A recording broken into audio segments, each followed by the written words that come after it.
Tá conectando aqui. Oi, Olá, e aí, boa tudo bem? noite. Como é que Tudo tá? bem? E aí? Maravilha, Muito obrigada por ter topado participar aqui hoje com a gente. valeu, prazer. Você quer se apresentar um pouco para o pessoal aí, enquanto está todo mundo entrando?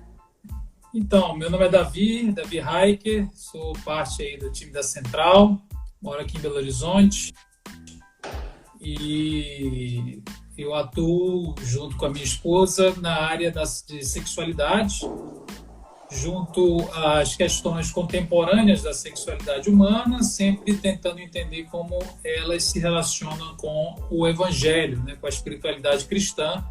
Esse tem sido o nosso trabalho desde 2005, lá no Ministério C, que tem como objetivo a capacitação da igreja para que a gente possa enfrentar de maneira bíblica, equilibrada, os dilemas, os desafios atuais desta área. Legal. Hoje a gente vai falar sobre identidade, sexo e gênero, né? E Isso. a gente recebeu algumas perguntas assim que permeiam esses assuntos. Eu vou te fazendo elas, mas se você tiver alguma consideração também, alguma coisa que você achar importante para passar para a galera, pode ficar à vontade também, viu, Davi? Maravilha, pode deixar. Vamos embora, então. A primeira coisa que me perguntaram, que eu acho que é legal para a gente introduzir o assunto assim, é o que é gênero, né? O que seria essa identidade de gênero? Como que faz para entender isso? E Então, também uma outra que entra nisso, desculpa, não, pode mas falar. é que se essa identidade de gênero seria uma construção social, que aí acho que você já pode falar de tudo isso, né? Ok, é sempre muito importante a questão da conceituação, né? De fato, paira muito ruído em cima deste tema, porque ele não é muito claro para muita gente. E as pessoas confundem sexualidade, sexo, relação sexual, confunde com gênero, confunde com orientação sexual. Existem coisas também como estética de gênero, papel social do gênero, ou seja, é um monte de coisa que parece tudo sinônimo àquele mais desavisado. Mas, de fato, a ideia de gênero, ela não é nova, é que ela ganhou uma nova roupagem, uma nova interpretação nos últimos anos, eu diria no final do século XX. No entanto, ela não chega a ser uma invenção deste período. Gênero, a grosso modo, eu vou começar como antigamente, depois eu atualizo. Antigamente era basicamente a expressão psicossocial da sexualidade biológica. Então, se você pensar muito rasteiramente sobre a sexualidade humana, ela tem um pé na biologia, porque nós somos constituídos por corpos,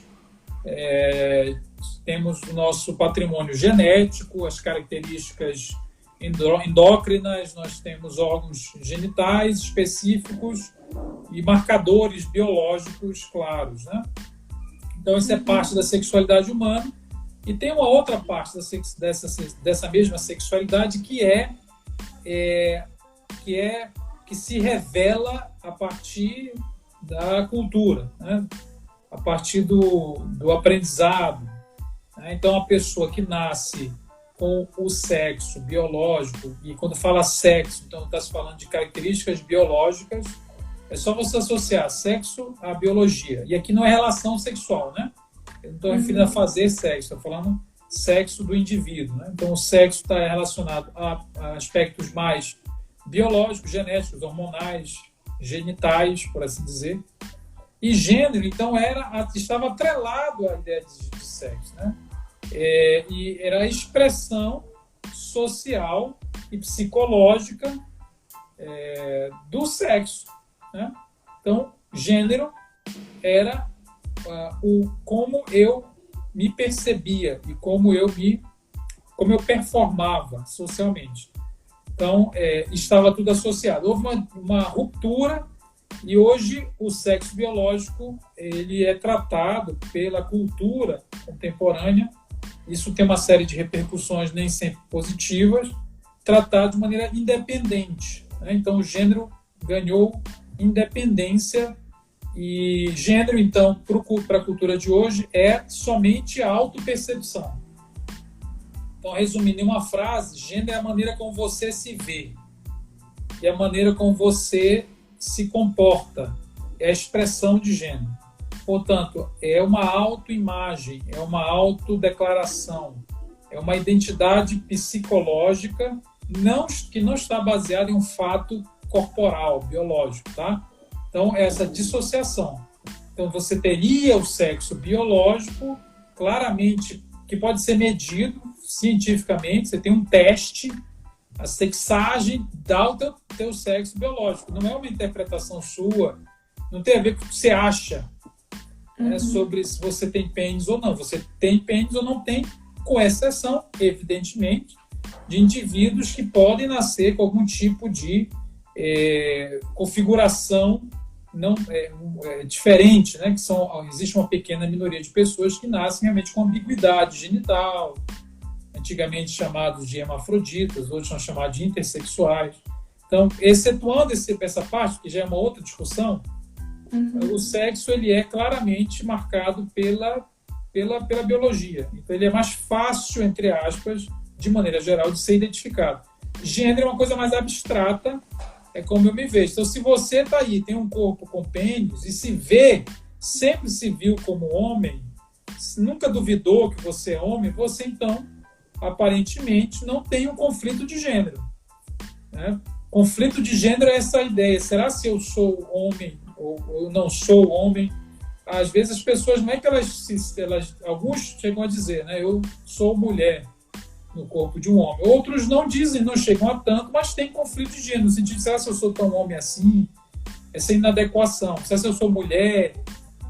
Quando a gente se sente menos homem que os outros, é uma questão de gênero. Quando as meninas se sentem que não chegaram lá, que não correspondem a um padrão que a mulher deve ter, algumas podem se sentir que não são tão mulher assim, mesmo que não se sintam homens, né? Então, isso é uma questão de gênero. Então, gênero é como eu me percebo, como eu me vejo, portanto, é alguma coisa psicológica que vai se refletir na estética de gênero e, portanto, social. Aí, a sua segunda pergunta, né, é também muito capciosa e as pessoas sempre fazem esperando uma resposta que as alivie do fardo de ter que lidar com certas ambiguidades, né? É muito comum. Porque a gente tem uma tendência às tabelas, né, aos esquemas, às soluções rápidas, e nessa área não existe. Você tem a resposta fácil e a resposta mais verdadeira, né? Então, se a gente for pela resposta mais verdadeira, se o gênero é uma construção social, para chegar a essa pergunta, você tem que fazer uma outra. Talvez a pergunta mais ampla se a sexualidade do indivíduo é uma construção social, né? Essa seria a melhor pergunta, porque gênero é uma parte, então, disso que a gente está chamando de sexualidade. Sexualidade, como eu disse, envolve os aspectos biológicos, envolve o eixo social e envolve o eixo que a gente pode chamar de psicológico ou interior, né? Então, você tem esses três eixos que funcionam de maneira conectados, eles não estão dissociados. Não tem ninguém no planeta Terra, humano, né, que formou a sua sexualidade só a partir da biologia. Isso não existe. Isso não é possível. Não tem ninguém que formou só a partir da cultura. Porque seria um fantasma, né? Seria um fantasma. Ele precisa de uma plataforma biológica para interagir nos ambientes da superestrutura cultural. Então, é como um software sem um hardware, não existe. Então, da mesma maneira, não existe ninguém que esteja alheio ao ambiente, ao aprendizado ambiental, e que não repercute nada da sua biologia e que é apenas um ser psicológico, que se formou a partir de si mesmo, da sua própria autoconsciência. Isso é um fantasma também. Então, fica fácil a gente entender que qualquer sexualidade, qualquer uma, não se trata de homossexuais, transexuais ou intersexuais, qualquer pessoa humana, ela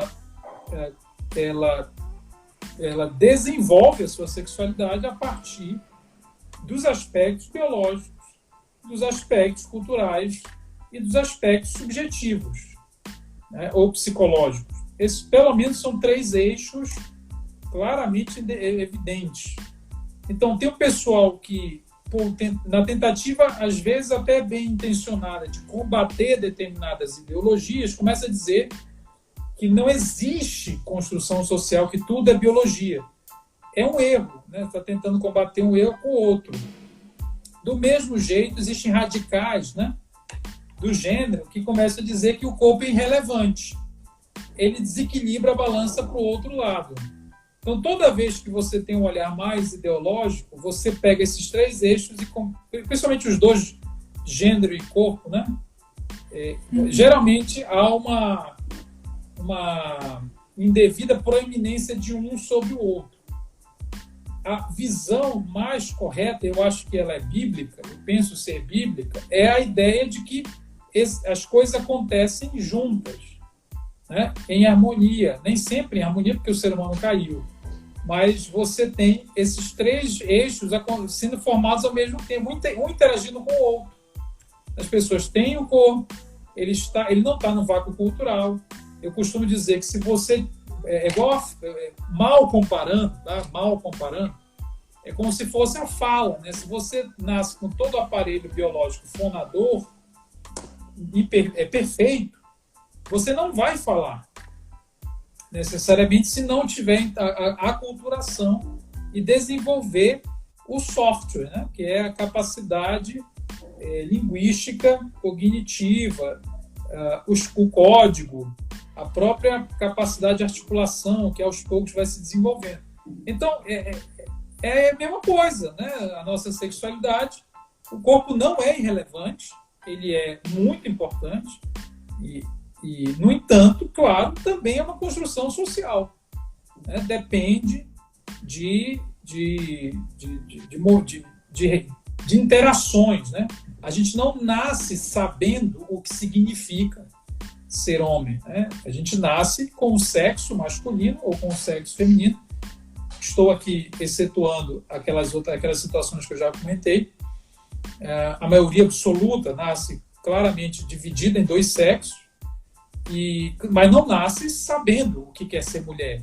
Isso é um aprendizado. A gente vai aprendendo, né? E também a gente responde de maneira muito subjetiva a esse ambiente. Porque se você coloca pessoas diferentes ao mesmo ambiente, eles não respondem de maneira igual. Então, se eu tenho uma família de uma determinada maneira, falta a mãe, falta o pai, falta não sei o quê, falta o casamento, falta amor, falta carinho, falta fé, falta alguma coisa. Eu vou responder a essa falta subjetivamente. Isso eu vou internalizar isso de uma maneira. O outro, meu irmão gêmeo, com a mesma carga genética, né? Idêntico, que seja o caso, ele não vai responder do mesmo jeito. Porque ele não é só um ser biológico, ele também é um ser psicológico. E por que não dizer, ele sendo esse múltiplo, né? É isso que é o ser espiritual, porque a espiritualidade não é mais um elemento dentro dos eixos, tá? Como alguns querem perceber. A espiritualidade é o conjunto completo desses elementos na relação com a origem, que é Deus. Legal. Acho que deu para aprender muito aí já sobre esses conceitos. E aí queria que você explicasse mais um conceito, então, que você falou no início, que era de orientação sexual, né? Você poderia explicar o que seria, então, essa orientação? Então, é relativamente simples. Então, a orientação sexual, há controvérsias sempre com relação a todos esses termos, mas vamos tomá-los aqui como... Quer dizer, ao explicar, eu não estou defendendo, porque algumas pessoas ouvem e falam, esse cara é a favor. Não sou a favor de nada, só estou explicando do que se trata, né? A gente pode fazer uma leitura a gente pode fazer uma leitura teológica disso. E aí sim há um posicionamento. Mas quanto a apenas no aspecto descritivo, orientação sexual é para onde aponta o desejo, né? Aí tem a ver com o desejo afetivo sexual. Então, tem a ver com direção. Qual é o objeto de desejo? Então, é uma nomenclatura que se solidifica no final do século XIX com a intenção de alguns especialistas, principalmente na psicologia que estava se pondo como ciência. A intenção era meio que classificar, né, tentar didaticamente separar os homens e as mulheres de maneira mais clara a partir do objeto que os atrai, a princípio mais sexualmente mesmo. E aí cria-se essa ideia do heterossexual e do homossexual. Isso são nomenclaturas relativamente recentes. Eu estou falando do século XIX. A Bíblia foi escrita no século I, né? Você tem ideia?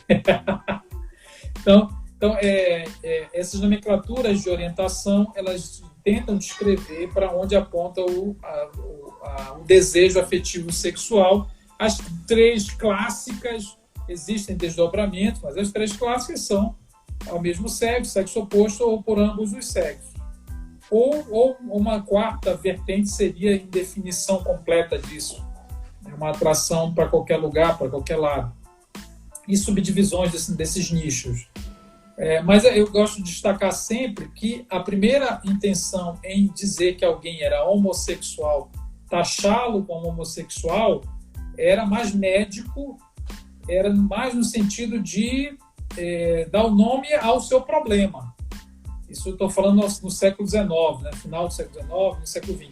Era um problema, era um diagnóstico, né? Então, não era tratado como uma identidade, né? Uma coisa a ser celebrada. E veja como a coisa foi radicalmente transformada, principalmente pelos movimentos culturais, políticos do século XX, no território das democracias liberais, principalmente nos Estados Unidos. Então, esse nome homossexual, homossexualidade, bissexualidade foi sendo positivado aos poucos, deixando de ser loucura, perversidade, patologia. Isso quem fala muito sobre isso é Foucault, né? Então, ele vai deixando de ser taxado apenas no hospital e ganha uma relevância positiva, né? Então, a pessoa passa, então, a legitimamente ser chamada de homossexualidade como se fosse até um elogio ou algo natural. Não era assim. Então, são termos que amadureceram muito, mas eles são anacrônicos com relação à Bíblia, né?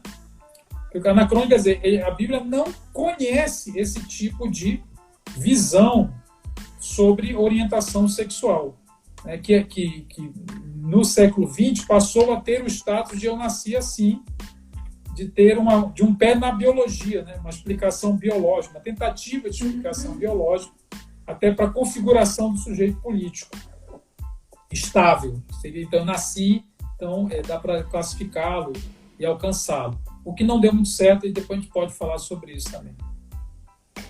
Eu tenho uma pergunta justamente que é essa, acho que a gente já pode entrar assim, nessa conversa, que é de uma pessoa que fez essa pergunta, né? Se as pessoas nascem homossexuais. Também, de novo, é outro, como é que fala? É outra encruzilhada, né? Eu vou tentar contextualizar historicamente, muito rapidamente, tentar depois biblicamente, para aí a gente chegar numa conclusão, tá bom? Tá bom. Então, a cartada, a ideia, né? a tese de que a homossexualidade é genética, ela foi muito fortemente defendida pelo movimento LGBT a partir da década de 50, 60. Então, é uma tese clássica, como eu disse, por quê? Como eu disse há pouco, porque se alguém tem um marcador biológico, né? Então, toda a confiança estava onde? Na biologia. Quando você fala alguém nasceu e é inato, você então descarta, lembra dos eixos, né? O eixo cultural, biológico e psicológico, você coloca todas as suas fichas no eixo biológico. Por quê? porque você cria uma espécie de marcador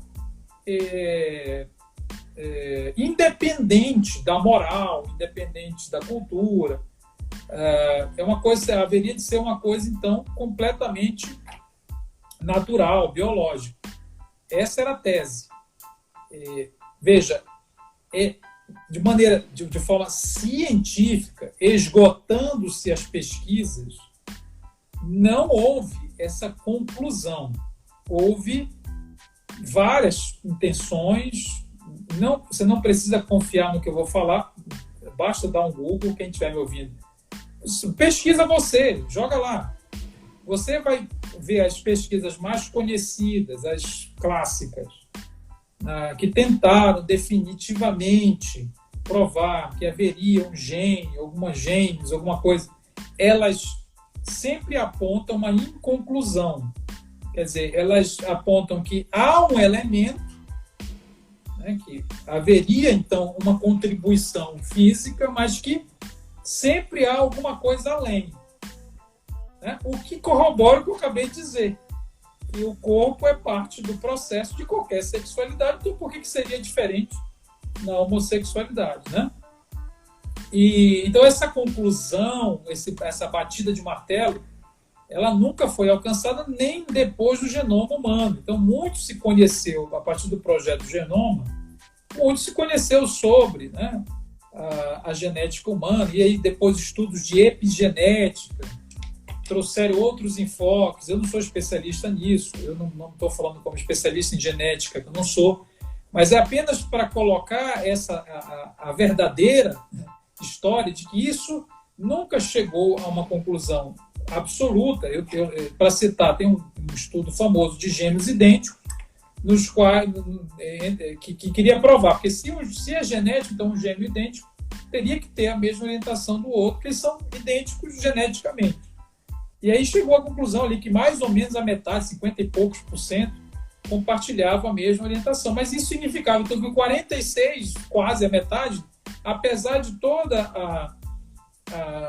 a coincidência genética, eles, mesmo com toda a carga genética igual, haveria em algum lugar, não se sabe onde haveria em algum lugar uma coisa que os faria, que os fizeram ser diferente com relação à sua orientação. Então, resumindo, não é um problema da Bíblia, né? Não é um problema da Bíblia, não é um problema do cristianismo. Quem tratava, inclusive o tratamento de homossexuais, quando era considerado doença, né? Quem tratava esses caras com choque elétrico, com internação, eram os psiquiatras, eram os médicos. É claro que os pastores erraram muito também, mas a própria ciência tratou desse jeito durante muito tempo e nunca chegou nessa conclusão. E essa tese de que a biologia explica todas as coisas entrou em crise no próprio movimento gay, na própria cultura contemporânea. Hoje, a ênfase não é mais na biologia, é no inverso. É na ideia de que você é transcorpo, né? Você não é o seu corpo biológico. Você é o que você quer ser. Você é o que você diz que é. Você é o seu desejo, porque a outra aposta agora não é mais na biologia. A aposta agora é na cultura, na formação social, no gênero. Então, na verdade, ficou obsoleta a discussão se a pessoa nasceu ou não, porque veja, a pessoa pode nascer macho, com corpo masculino e ser mulher. Né? Então, quer dizer, eu posso nascer qualquer coisa. E esse nascer, a partir de 80, 90, as teorias de gênero, ele fica, a criação, como diria Simone de Beauvoir, quer dizer, a biologia não é mais o destino. Para que eu preciso provar, então, que alguém é geneticamente gay? Isso não faz o menor sentido. Porque se eu provar que ele é geneticamente hétero, ele pode ser um hétero trans, quer dizer, um trans hétero. Eu estou referindo. É irrelevante. Ele vai ser o que ele quiser ser. A nova tese do gênero você é o que você diz que é. E não que seu teste, né, de sangue, o teste genético deu. Ninguém vai se render a um papel. Né? Olha, eu me relaciono com homens, mas eu fiz um exame e aí descobriram que eu não tenho lá o gene gay, que não existe esse gene gay. Né? Então eu vou deixar de me relacionar com homem, porque eu acabei de, né, provar que eu... ou então eu vou curar a homossexualidade, porque se a homossexualidade é um elemento genético, então a gente vai caçar lá o gene e tirar. O que eu estou falando aqui é um absurdo. Ou seja, essa discussão ela é uma contradição, porque antes toda a carga estava em provar que alguém nascia, tinha que orgulhar-se disso, e hoje a carga está exatamente na irrelevância da biologia, da genética. Foi para o outro extremo, né? Foi por outro lado. O que a Bíblia vai se posicionar? A Bíblia faz uma leitura completamente diversa disso, e os cristãos são chamados a superar essas discussões, não superar no sentido de negá-las, mas superar no sentido de olhar toda essa problemática sobre a perspectiva da cosmovisão cristã, na qual a atração sexual, que é aquilo que fala sobre orientação, para onde a atração aponta, a atração sexual nunca define alguém. Não define ninguém. E não há nenhum ser humano convertido, né, que nasceu de novo, que deseja a glória de Deus e obedecer a Deus. Não há nenhum ser humano desse perfil que não enfrente atrações inconvenientes, atrações que ele diz, que ele vai dizer não, ele vai negar a atração. Todo mundo nega a atração. Né? Não é só o gay. O hétero tem que, meu Deus do céu. Né? Então, é um olhar completamente diferente, porque nas Escrituras Deus não se relaciona com a humanidade a partir das suas supostas classificações de atração. Deus se relaciona a partir de homens e mulheres, a sua imagem e semelhança, a partir da sua própria revelação. E a conversão é justamente mudar a cabeça em relação a esses aspectos. Muito bom isso. E aí tem uma pergunta que entra ainda nesse assunto, de que se a Bíblia deixa claro, né?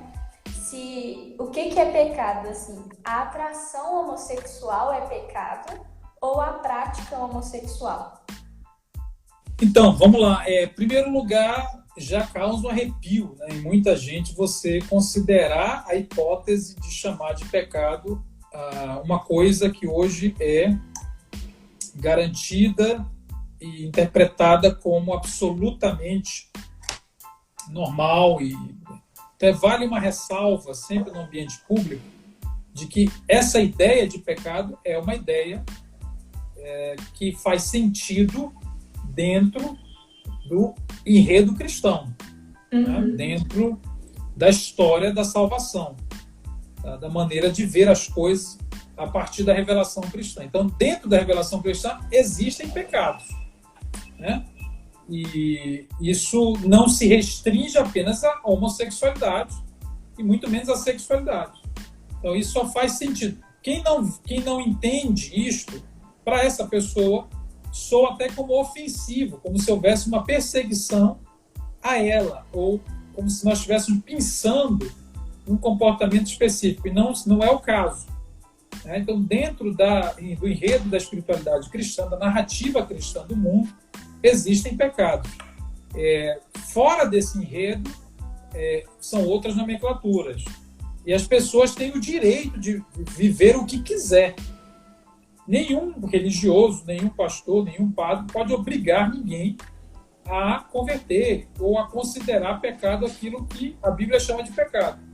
Do mesmo jeito que essa pessoa não pode obrigar a não considerar pecado, se assim ele o considera a partir das Escrituras Sagradas. Né? Então, não pode ser uma imposição de nenhum dos dois lados. Né? Isso, é bom que se diga isso para ficar claro como interpretar essas coisas. Então, dentro da cosmovisão cristã do mundo, da vida, Deus então cria o ser humano e depois da criação acontece a queda, e a queda afeta todos os aspectos humanos, materiais e imateriais, não só o humano como todo, sem deixar nenhum pedaço de fora, mas todos os seres humanos, quer dizer, cada um e ele todo, né, é afetado pela queda, todos carecem, todos viram carentes de uma coisa chamada glória de Deus.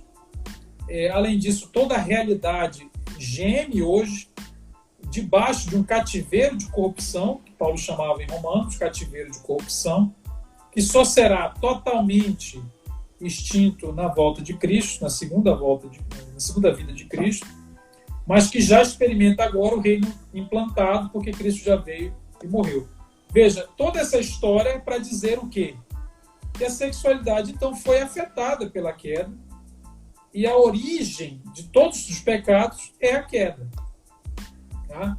A sua pergunta é: se eu, ao ser atraído, eu já cometi um pecado? Veja, evidentemente que, antes de falar, se a gente tomar esse raciocínio como verdadeiro, nós estaríamos, então, tornando moral uma coisa que não é escolha do sujeito. Ninguém escolhe ser atraído por homem ou por mulher. É bom que se diga isso, tá? Não escolhe. É importante mesmo. Então, é fácil você concordar comigo, você que está me vendo aí. É fácil você concordar comigo, é só você pensar em você mesmo. Veja, se você fizer muita força, muita oração e jejum, se você tiver um funcionamento sexual normal, você não consegue ficar offline. Não desaparecem as atrações. Vamos imaginar que elas sejam todas héteros. Mas você se vê atraído por pessoas que não são o seu cônjuge. Se você entende que ou você vai ficar em abstinência ou vai casar com uma pessoa, toda vez que você é atraído por alguma coisa que não é essa pessoa, essa atração é um convite a pecar, né? É uma oportunidade a pecar. E você não a escolheu. Porque para escolher, você teria que simplesmente desligar a sua sexualidade, né? Ela teria que desaparecer. Então não é atração sexual, nenhuma atração sexual é fruto da decisão do sujeito. Então então você está dizendo o quê? Se eu não escolho ser atraído, então eu tenho mesmo que viver. Não, porque aí vem a segunda parte. A diferença entre os seres humanos e as outras coisas no planeta que não são seres humanos é justamente a capacidade de reagir aos seus instintos. Então você tem vontade, você não tem só desejo.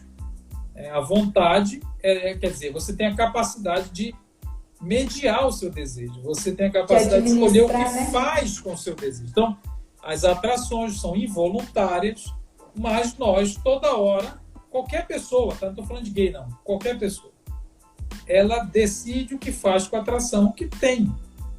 Então, você é casado e pergunte para qualquer pessoa casada. A pessoa casada só tem atração pelo cônjuge? O que você acha? Não existe. Isso não existe. Então, o que você está dizendo para mim que todo santo dia essa pessoa é atraída por alguém que não é o cônjuge dela, ou pode ser atraída? Quer dizer, se isso é pecado, ele nunca vai ser. Não tem solução. Não tem solução. Então, isso não é pecado. Isso aí é parte da sexualidade que ele tem que administrar, que ele tem que dar conta. Como um mordomo da bênção. Isso faz parte da bênção, né? Claro que foi alterada com a queda. Eu disse que foi alterada com a queda. E a gente tem um problema com a cobiça por causa da queda. Então, atração não é pecado. É o que eu faço com a atração que tenho.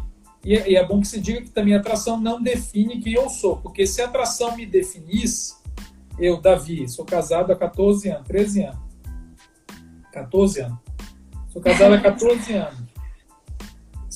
Se eu tenho atração para uma mulher no Instagram, passando, parece uma mulher atraente, e digo não a essa atração e não a cobiço, se a minha atração me define, então eu sou um polígamo no armário da monogamia. Eu seria isso. Eu seria uma farsa, né? Porque a minha atração não é só para uma pessoa. Então, por que eu sou monogâmico? Eu estou mentindo para vocês, né? Porque não faz sentido. Eu não sou a minha atração. Eu sou o que eu escolho ser nesse sentido, né? Porque eu não preciso fazer o que minhas glândulas mandam. Eu não sou refém dos meus genes. Eu não sou refém dos meus olhos. E nem da cultura. Então, é por aí. Entendi. Então, nós temos essas atrações que não são voluntárias, né? São involuntárias, a gente não escolhe, mas o que escolhe o que faz com ela. O que a gente faz com ela passa a ser ou não pecado, né? Dependendo da nossa administração. Veja que essa administração, do ponto de vista do Evangelho, para que ela resulte em santidade, em pureza, é impossível ao ser humano sozinho viver esta vida, administrá-la de maneira a alcançar o padrão de Deus. Por isso, a gente precisa do Espírito Santo. Então, a obra do Espírito Santo é nos capacitar, é realizar em nós a sua vontade. Não é possível vivê-la a partir do natural só. Segurar a onda, fazer força. Não é resultado disso, é resultado da ação do Espírito Santo. E outro ponto que eu falei. Não para de pensar só em homossexualidade. Você tem que pensar em qualquer sexualidade. Não existe nenhuma sexualidade que não envolva rejeição de atração. Então, quando a gente pensa... Porque eu recebi uma pergunta perguntando da caminhada com Cristo, se uma pessoa, né, que tem desejos homossexuais na caminhada com Cristo, como isso seria, né? Se ela para de ter esses desejos, ou se essa luta contra os desejos. Em primeiro lugar, precisaria de mais tempo para pensar em toda a caminhada, né? Aí eu indico... Eu vou dar um curso em agosto só sobre isso. O nome é exatamente Identidade, Sexo e Gênero. Tem aí na bio do meu Instagram o link para se inscrever. Além disso, a gente vai começar um curso na Central para membros, né, da Central, agora quarta-feira que vem. E aí a gente dá para pensar na jornada como um todo. É muita coisa, tá? O que eu poderia pontuar é que a pessoa vai precisar entender como se definir. Uma das grandes questões é essa. Como, a partir de qual paradigma, a partir de qual parâmetro eu vou me ver, eu vou me definir, eu vou pensar sobre a minha própria pessoa, né? Então, o primeiro passo não é o que eu vou fazer com o desejo que eu tenho. Primeiro eu preciso pensar na identidade. Aí eu vai ter que pensar qual é a relação que eu estabeleço com a atração. A gente falou algumas coisas aqui, né? Então não é a atração que é o problema maior da pessoa. Como eu vou me relacionar com comportamentos que eu adquiri. Mas veja, a grande verdade é que você vai começar a perceber que um heterossexual que vive na vida aí, transando com 10 pessoas todo dia, com 30 perfis no Tinder, ele se converte, ele vai passar por uma série de coisas difíceis também, que envolverão a maneira como ele se vê, o que ele está buscando no pecado, os ídolos do coração que ele produziu, como ele deu as rédeas para o ego em lugar de Deus, o que significa nascer de novo. Então, como o que significa dizer não a desejos e ao pecado. O que eu quero dizer é que, no fundo, apesar de muito diferentes, alguma coisa está no mesmo barco, todo mundo está no mesmo barco. Porque tira um pouco dessa postura do pecador especial, sabe? Mas o cara, minha atração é homo. Se ela fosse hétero, eu estava bem. Eu não sei se você estava bem, não.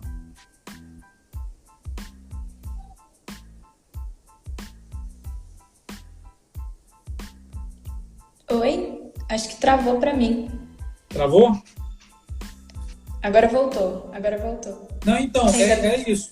Então, eu acho que essa que é a questão, é não tratar como um pecador especial, não existe um evangelho especial, é tratar como focar no evangelho e menos na homossexualidade. Legal. Deus nos olha todos da mesma forma, né? Igual você falou um pouquinho antes, todos que são carentes da glória de Deus, né? Isso. Independente da nossa atração. Vou ver mais uma pergunta aqui, pode? Claro. Eu acho que sobre esse assunto, né, da homossexualidade, essas foram as perguntas. Agora, outras que eu recebi aqui entram muito no assunto da pornografia. Okay. E aí a primeira pergunta que eu recebi é: quais seriam os malefícios da pornografia para uma pessoa? Então, vamos lá. Quantas horas a gente tem? Só tem 20 minutos. A gente tem 18 minutos. Ok, eu tô brincando. Eu acabei de fazer um curso chamado Colírio Project de 12 horas de encontros online e ao vivo só sobre pornografia. Vamos fazer você resumir em 18. Não, claro, tô brincando. Mas veja, eu sempre, quando me pergunto dos malefícios da pornografia, existem vários, sobre vários aspectos, mas eu sempre destaco o que eu acho mais importante, que a pornografia ela é um exercício do olhar. E o principal problema é que ela vai formatando uma maneira de ver o mundo, uma maneira pornô de ver o outro, e ela afeta a maneira como a gente olha a sexualidade, olha principalmente a nossa sexualidade e o outro.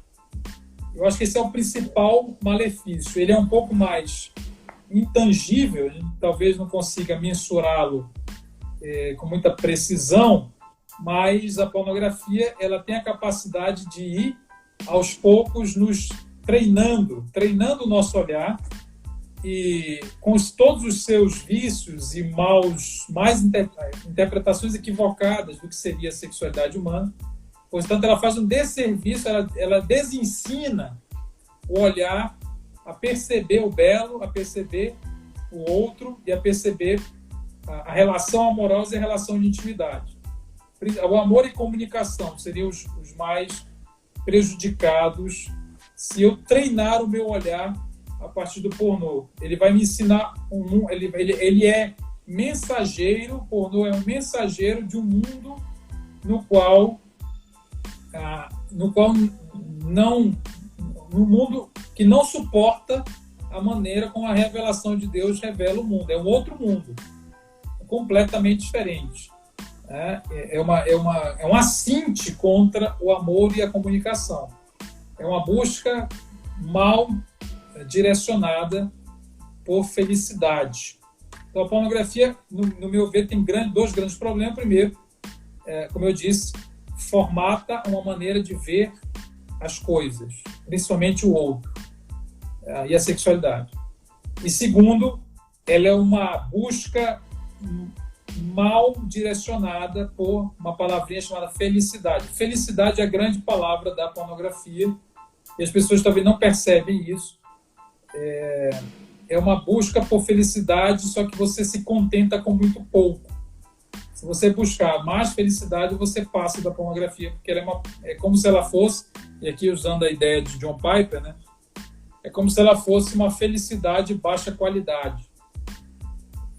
Ao invés de te realizar, ela te esvazia. Ela é altamente incapaz de alcançar os anseios que se propõe a satisfazer.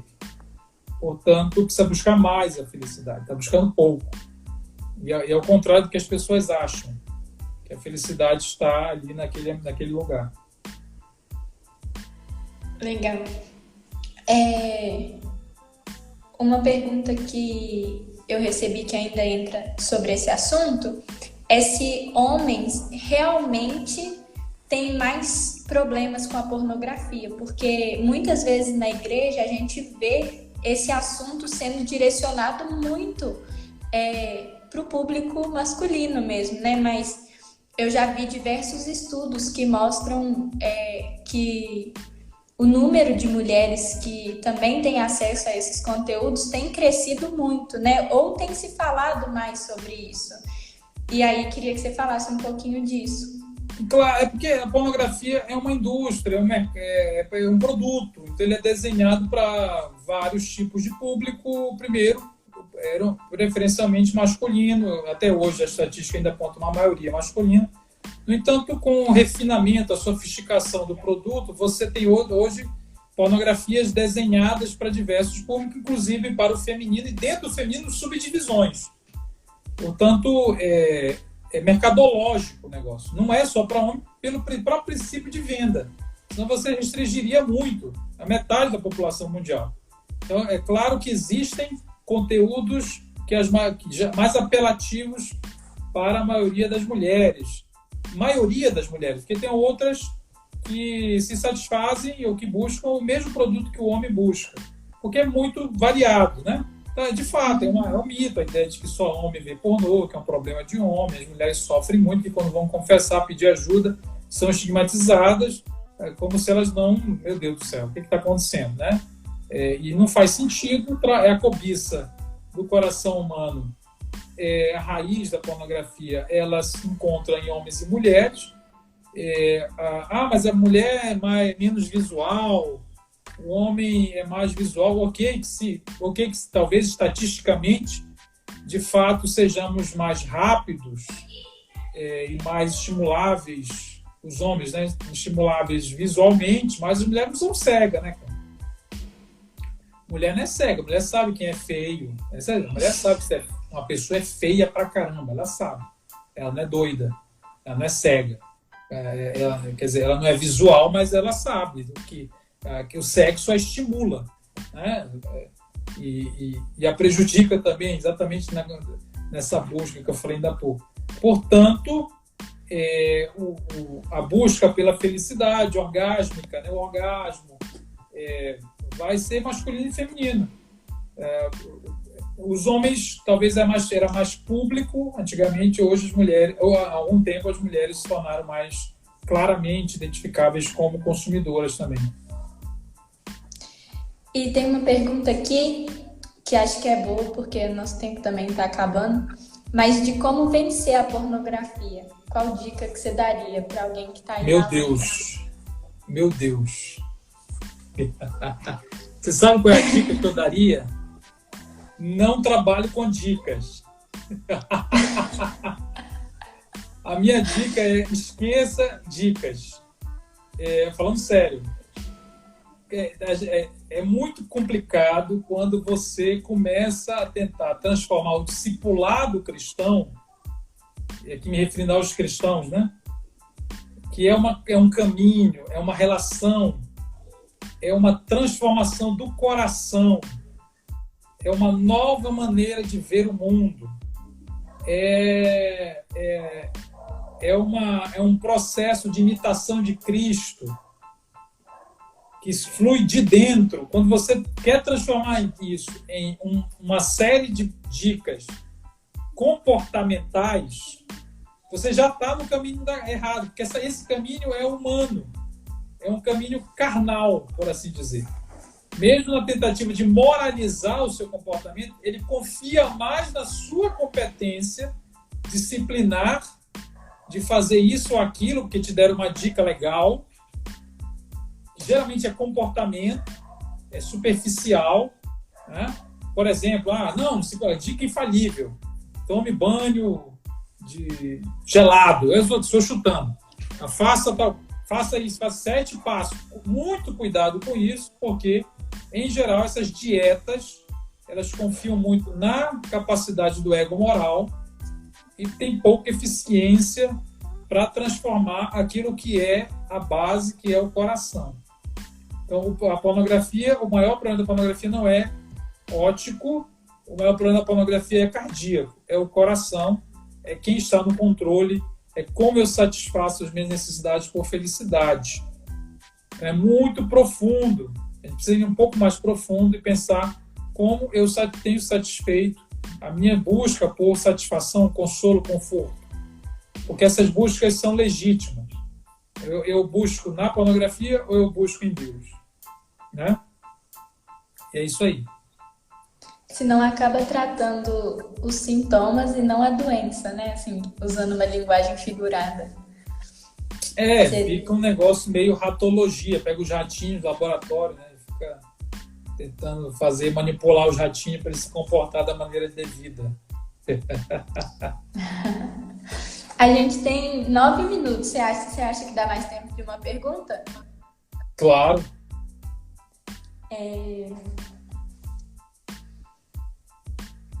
Aí, ó, vai dar certinho. É a última pergunta que a gente tem mesmo. De qual que seria o problema da hipersexualização que existe hoje na nossa sociedade? O problema para o sujeito, você fala para a pessoa? Para todo mundo, no geral, eu acho, né? Que a pessoa quis dizer. Veja, você tem o que é uma hipersexualização, né? Se a gente olhar do ponto de vista mais teológico, o que a gente pode considerar é que existem ídolos culturais, né? Ídolos culturais clássicos que afetam, que tornam o ambiente no qual estamos inseridos altamente hostil à pureza. E isso é um dado da revelação bíblica, né? Então, nós estamos inseridos em um ambiente hostil.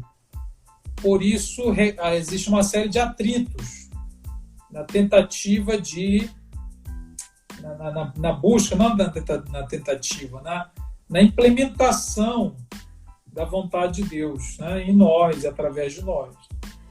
Portanto, a hipersexualização primeiro aponta para um ídolo cultural, muito bem estabelecido. Em segundo lugar, fala sobre a decadência cultural. Não só o ídolo, mas ele reflete não a elevação da sexualidade a uma importância muito grande ou ao desenvolvimento dela. Pelo contrário, alguma coisa está muito errada nesse âmbito, e o sintoma é justamente esse excesso de transparência, excesso de nudez, essa maneira desbragatada, completamente banalizada, com a qual nós endereçamos a sexualidade humana. Tem uma passagem lá do C.S. Lewis, que ele, no livro lá do Cristianismo Puro e Simples, ele chega a comparar, se você for visitar um lugar onde as pessoas vão para um teatro e alguém sobe no palco e começa a fazer um striptease com um pedaço de carne, né, de boi, você vai concluir o quê? Que alguma coisa está errada com relação aos apetites desse povo. Porque eles transformaram uma coisa que é parte da vida num espetáculo completamente que deforma a própria coisa, que não faz sentido. Então, o fato de falar muito de sexo, ter sexo a todo lado, não significa que a gente chegou lá, que a gente entendeu o que é o sexo. É o contrário. Alguma coisa está errada nesse âmbito. Por quê? Porque é uma das coisas mais divinas que a gente tem. Tá? É uma das coisas mais positivas que Deus criou. Tá? A ponto de que pela própria sexualidade vem a vida. Né? A gente gera seres humanos pela relação sexual. Encontra felicidade também nela. E reflete a própria união com Deus a partir da união sexual.